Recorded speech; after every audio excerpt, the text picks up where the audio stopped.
Welcome to my channel top lines defence info. मैं आपका दोस्त अविनाश लाया हूं टॉप लाइन्स डिफेंस अपडेट। तो चलिए शुरू करते हैं। 18 अप्रैल 2024 को डीआरडीओ ने एक बार फिर अपनी काबिलियत को दिखाते हुए indigenous technology cruise missile ITCM जो कि बेस्ड है निर्भय क्रूज मिसाइल के ऊपर, उसका टेस्ट ओडिशा के चांदीपुर टेस्ट रेंज से किया गया।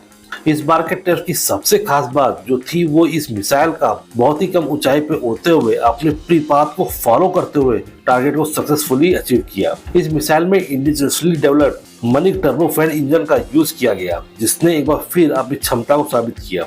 इस फ्लाइट टेस्ट से जहां एक तरफ मिसाइल की डिजाइन और फंक्शनलिटी को वैलिडेट किया, वहीं GTRE द्वारा डेवलप किए हुए मनिक इंजन ने भी अपनी रिलायबिलिटी दिखाई।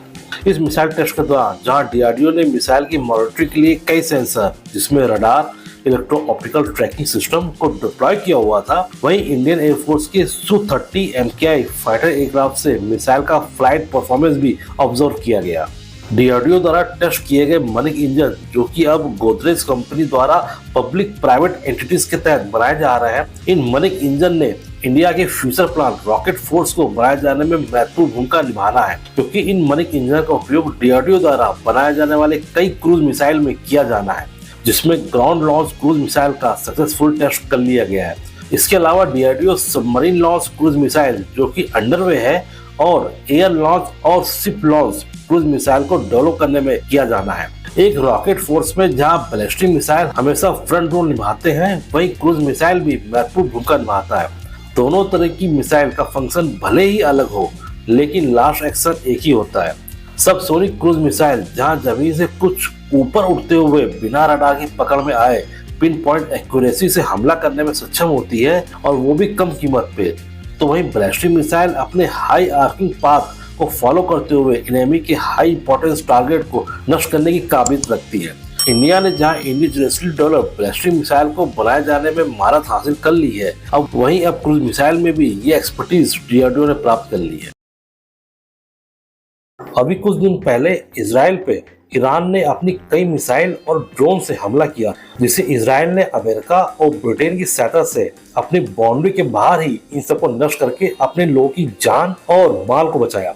लेकिन अगर सोचिए इस हमले में ईरान के सभी मिसाइल और ड्रोन नष्ट ना होते तो इजराइल को कितना नुकसान होता।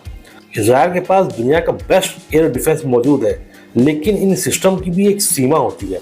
अगर यहीं पर अमेरिका और ब्रिटेन की हेल्प सही समय पर ना पहुंचती और इजराइल की सुरक्षा में लगी एयर डिफेंस मिसाइल से कहीं ज्यादा मिसाइल और ड्रोन ईरान द्वारा फायर किए गए होते तो इजराइल का क्या हाल होता। हर एक एयर डिफेंस में एक निश्चित संख्या में एंटी मिसाइल या एंटी ड्रोन मिसाइल होते हैं, और एक बार फायर हो जाने के बाद वापस इन सिस्टम को रिलोड होने में कुछ समय भी लगता है। अगर इसी रिलोडिंग टाइम में और मिसाइल से हमला हो जाए तब उस वक्त आपके पास कोई ऑप्शन नहीं बचता है। इंडिया काफी समय से दुनिया भर में चल रहे कई कॉन्फ्लिक्ट को लगातार एनालिसिस करके ये जानने की कोशिश कर रहा है कि भविष्य में होने वाले जंग में अगर इंडिया को भी उतरना पड़े तो उसे क्या कदम उठाने पड़ेंगे, किन हथियारों का उपयोग सबसे ज्यादा करना होगा और किन हथियारों की भविष्य में जरूरत पड़ने वाली है। और इन्हीं हथियारों में से एक हथियार है डायरेक्ट एनर्जी वेपन, जो कि निश्चित रूप से भविष्य का हथियार होने वाला है।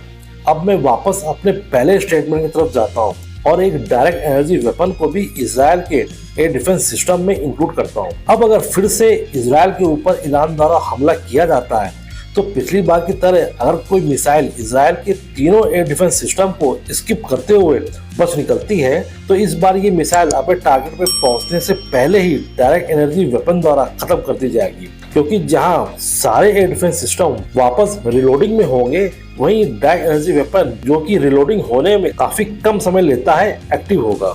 अब अगर इंडिया के कॉन्टेक्स्ट में इस वेपन की बात करें तो बाकी देशों की तरह इंडिया भी काफी समय पहले से ही इन डायरेक्ट एनर्जी वेपन के ऊपर काम कर रहा है, जिसे हम लोग दुर्गा के नाम से जानते हैं।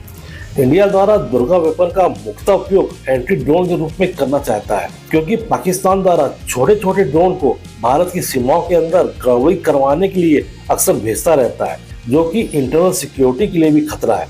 और ऐसे छोटे ड्रोन के लिए डीआरडीओ ने कम पावरफुल एनर्जी वेपन को डेवलप कर चुका है और इन एनर्जी वेपन की क्षमता को लगातार बढ़ाने का प्रयास भी कर रहा है, ताकि बाद में ये फाइटर जेट और बैलिस्टिक मिसाइल को भी खत्म कर सके।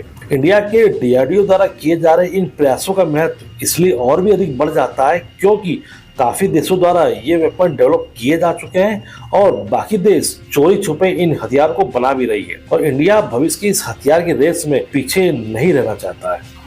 इसी तरह की डिफेंस न्यूज और फैक्ट्स की रेगुलर अपडेट पाने के लिए मेरे चैनल को लाइक और सब्सक्राइब जरूर कीजिए और हाँ, बेल आइकन दबाना मत भूलिएगा। जय हिंद।